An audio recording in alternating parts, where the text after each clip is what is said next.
कल को सावन का महीने की शुरुआत हुई है। उसी के साथ कांवड़ यात्रियों का जल लेकर के विभिन्न नदियों से गंगा जी से हरिद्वार में, हापुड़ में, कासगंज से और बाकी विभिन्न जगहों से जल लेकर के अपने निवास के पास के शिवालयों में जल अर्पित करने की जो प्रक्रिया है वो शुरू हो गई है और काफ़ी संख्या में कांवड़ यात्री इसमें भाग ले रहे हैं। कांवड़ यात्रियों की सुविधा के लिए और सुरक्षा के लिए और general law and order maintain करने के लिए एक वृहद व्यवस्था की गई है। इसमें चीफ सेक्रेटरी साहब और मेरे द्वारा गत सोमवार को मेरठ में एक मीटिंग हुई थी, जिसमें उत्तर प्रदेश के सभी वरिष्ठ अधिकारी उस क्षेत्र के, हरियाणा के वरिष्ठ अधिकारी, उत्तराखंड, दिल्ली और राजस्थान के वरिष्ठ अधिकारी शामिल हुए, जिसमें विस्तृत विचार विमर्श हुआ और जो वहाँ की व्यवस्थाएं थी उनकी हमारे द्वारा समीक्षा की गई। उसी समीक्षा के क्रम में जो व्यवस्थाएं और सुदृढ़ की गई हैं और अब वहाँ पर सारी व्यवस्था चौक चौबंद है। मोटे तौर पर मैं बताना चाहूँगा कि मेरठ जोन में, पूरे मेरठ जोन में ट्रैफिक एडवाइजरी स्कीम कल से लागू हो गई है। इसको आपके माध्यम से और समाचार पत्रों के माध्यम से और सोशल मीडिया के माध्यम से नागरिकों के साथ शेयर किया गया है और उसका कड़ाई से अनुपालन कराया जा रहा है। जो घाट हैं उन पर प्रशिक्षित पीएसी के गोताखोर और स्थानीय गोताखोर लगाए गए हैं, जिससे वहां पर कोई दुर्घटना न हो। सभी घाटों पर बैरिकेडिंग और लाइटिंग की व्यवस्था की गई है। होल्डिंग एरियाज बनाए गए हैं, जिससे कि जो क्राउड मैनेजमेंट है उसको प्रॉपरली सुविधानुसार किया जा सके। इसमें टेक्नोलॉजी का बहुत वृहद स्तर पर प्रयोग किया जा रहा है। करीब 40,000 के करीब जो सीसीटीवी कैमरा है वो लगे हैं। करीब 400 के करीब ड्रोन लगे हुए हैं, टीदार ड्रोन लगे हैं। इसमें काफ़ी इस बार एआई एनेबल्ड भी हैं और इनका पहली बार इनका जो फीड है वो लाइव हमारे हेडक्वार्टर में आ रहा है, जोनल हेडक्वार्टर में आ रहा है और उसके माध्यम से लगातार हमारे अधिकारी विभिन्न मार्गों पर और ऐसी जगहों पर जहां पर भीड़ बढ़ रही है उस पर लगातार नजर बनाए हुए हैं।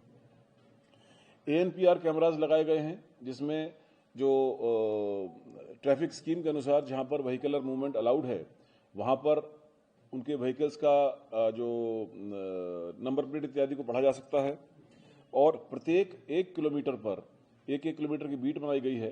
प्रत्येक 1 किलोमीटर पर मोटरसाइकिल से हमारे जवान तैनात हैं, लगातार बीट पेट्रोलिंग कर रहे हैं, जिससे कि किसी भी प्रकार की कोई अव्यवस्था कहीं पर ना हो और कांवड़ियों को सुविधापूर्वक उनका मूवमेंट हो सके। संवेदनशील स्थानों पर पुलिस चौकियां बनाई गई हैं और वहां पर तैनाती की गई है और इसी प्रकार से जो टोटल सीआरपीएफ, सीएपीएफ, पीएसी और एसडीआरएफ को मिलाकर करीब 50 कंपनी का डिप्लॉयमेंट किया गया है और टोटल वहां की फोर्स को मिलाते हुए करीब 45,000 पुलिस फोर्स वहां लगाया गया है। इन सब चीजों के साथ साथ जो निर्देश हैं उनको बड़े स्पष्ट दिए गए हैं कि जो कांवड़ यात्रा की सुरक्षा और कांवड़ यात्रियों की सुविधा, इसमें किसी तरह का कोई कॉम्प्रोमाइज नहीं होगा और इसी क्रम में सारी व्यवस्थाएं बनाई गई हैं।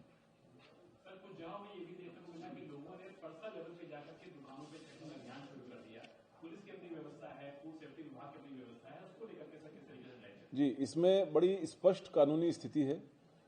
जो फूड सेफ्टी डिपार्टमेंट की टीम्स हैं वो अधिकृत एजेंसीज हैं, उनके द्वारा काफ़ी अधिकारी वहां तैनात किए गए हैं।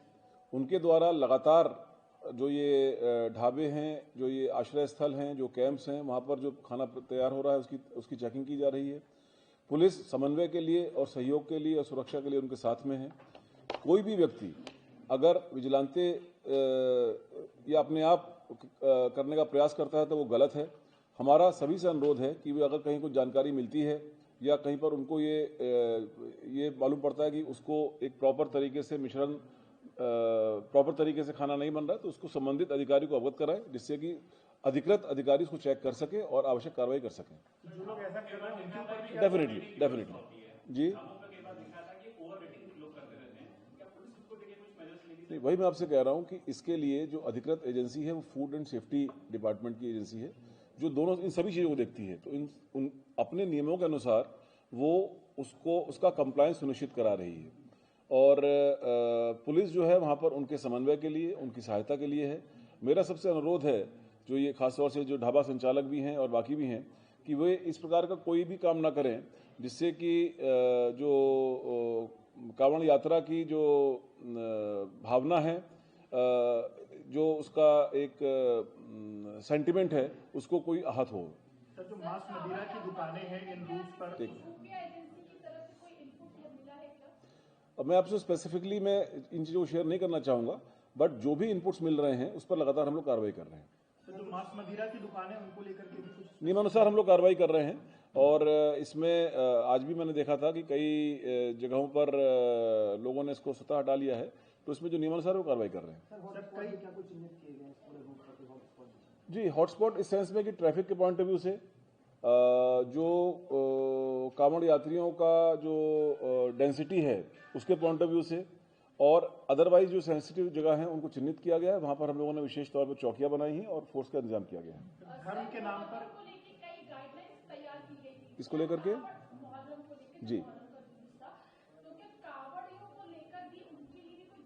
जी इसमें भी बड़े स्पष्ट निर्देश हैं कि जो डीजेस की हाइट है, उसकी विड्थ है, वो एक निर्धारित हाइट की और विड्थ की होगी। उसका जो डेसिबल लेवल है वो ऑनरेबल सुप्रीम कोर्ट के आदेश के मुताबिक 75 डेसिबल तक का होगा। जहां पर इन कांवड़ी जो ये डीजेज असेंबल होते हैं, वहां पर ऑलरेडी हमारे अधिकारियों ने वहां पर निगरानी भी रख रहे हैं। उनको एक कानूनी प्रक्रिया के तहत उनको नोटिस भी सर्व किए गए हैं, और अगर कहीं पर इस प्रकार की उसका उल्लंघन पाया जाएगा तो नियमानुसार कार्रवाई होगी। सर, कई जगहों पर देखने में आता है धर्म के नाम पर कांवड़िए भी लोगों के साथ बदतमीजी करते हैं, सड़क पर जाते हैं, उनको लेकर के भी कुछ आप लोग? बड़ी स्पष्ट बात है कि कांवड़ की यात्रा एक मतलब काफी संख्या में जो लोग आते हैं उनके धार्मिक भावनाएं से जुड़ी हुई हैं, परंतु इसकी आड़ में अगर कोई व्यक्ति कोई लॉ एंड ऑर्डर के विरुद्ध कार्रवाई करता है या कोई इस प्रकार की कार्रवाई करता है, तो जो कानून है उसके सबके लिए बराबर सख्त कार्रवाई की जाएगी। बलरामपुर में जो मामला आया है अवैध समांतरण का, उसको लेकर के एटीएस की जब तक की कार्रवाई उसके बारे में? नहीं, वो एक लाइव इन्वेस्टिगेशन है। मैंने कल भी कहा था कि लाइव इन्वेस्टिगेशन में मैं आपको डे टू डे बेसिस पर नहीं बता पाऊंगा। उसमें कई सारे बिंदु सामने आए हैं जिन पर एटीएस हमारी एक एलीट एजेंसी है, जिसमें हमारे एटीएस के अधिकारी जांच कर रहे हैं। उसमें उन जांच के परिणाम से जब पूरा जांच सामने आ जाएगी तो आपसे शेयर करेंगे।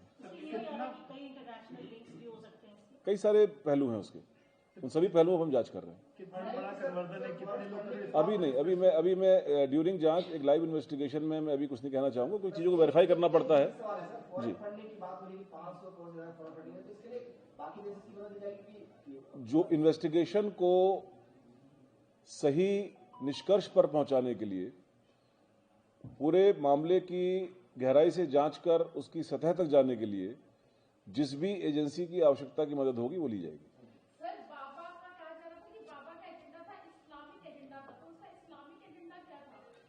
मैंने आपसे क्या कहा? हम लोग एविडेंस के बेसिस पर कार्रवाई करते हैं।